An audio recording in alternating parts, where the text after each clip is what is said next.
it's interesting. The NFL won't allow you to display these political messages, on a hat, for instance, during the game. But the players are allowed to discuss politics during the post-game news conferences here. But when he was asked about it after the fact, Nick Bosa decided to stay quiet. He didn't have a whole lot to say. Why do you think that was? It's not surprising. It is a very volatile subject. We fully understand the age that we are in terms of divisive politics and really being able to have nuanced civil discourse.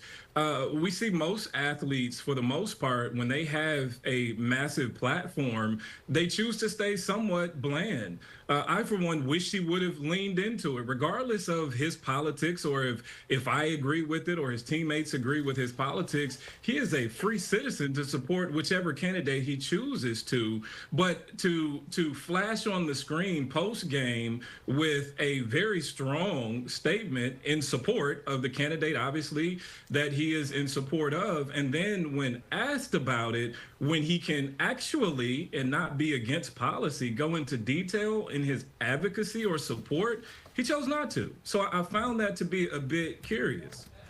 Well, let's compare it to Colin Kaepernick, who took a knee, of course, during the national anthem a number of times to protest police brutality. Kaepernick obviously took it a few steps further after the fact. Bosa, though, had little to say to reporters, as we mentioned. What do you draw from that comparison?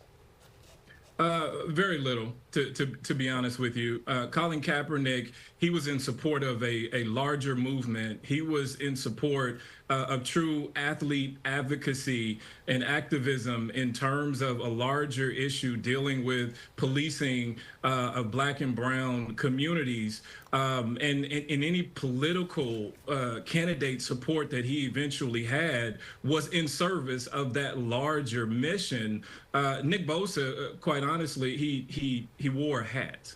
So I draw very little comparison. And again, had he decided to use his platform post-game to lean in and weigh in on any issue of significance to him that he felt his candidate was going to champion or support, then potentially we could start to draw loose parallels to what we saw from Colin Kaepernick, but we did not see any remnant of that. So I draw no comparisons to what Colin Kaepernick did, nor Eric Reid. Yeah, I mean, it certainly felt like, with holding back on the commentary after the fact, it felt like he didn't want to put his money where his mouth was, in some sense.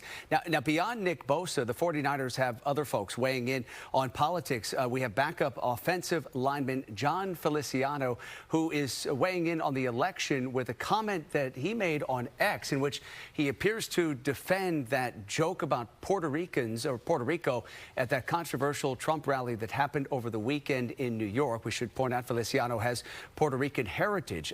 Do you think that someone like Feliciano considers how these type of stances are going to be viewed by the public? Do you think Nick Bosa sort of thinks about the same thing? How is this going to be received by the fan base, especially here in Northern California?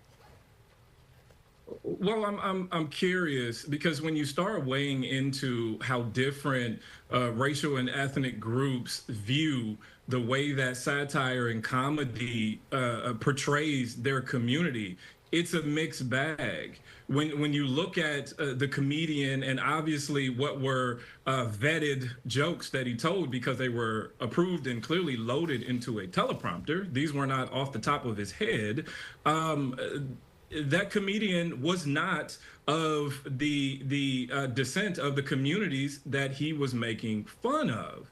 So to then step out and potentially make somewhat a justification for them, I struggle to understand the rhyme and reason and logic behind it. The prevailing sentiment typically within various racial and ethnic communities is that if you are not of my community, you cannot and should not start making such stereotypical jokes the way that you did, especially with the political backdrop leading up to what we have coming up, a national, very divisive election season that we are a part of. So I struggle, whether it be comedian satire, which we oftentimes will give them a pass because of their job and what they are oftentimes brought in to do. In this situation, I cannot, and I'm somewhat surprised that he did. And Sean, in 10 seconds, how do you think the fans should handle this? Ultimately, I think the fans have to view this as what it is. He is a citizen. He can support whatever candidate he chooses to, just as anyone in his locker room does, as long as it doesn't cross over those white playing field lines, so he can do his job and doesn't interfere with his teammates doing their jobs. I don't believe that there should be anything that fans take from this. In general, I mean, how willing are fans to look past the political views, you think, of players who they root for?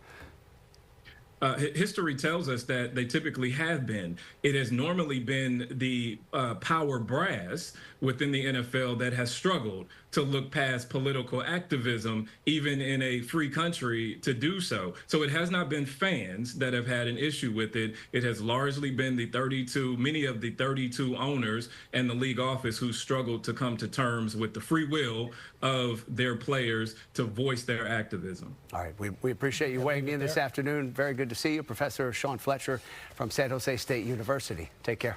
Thank you.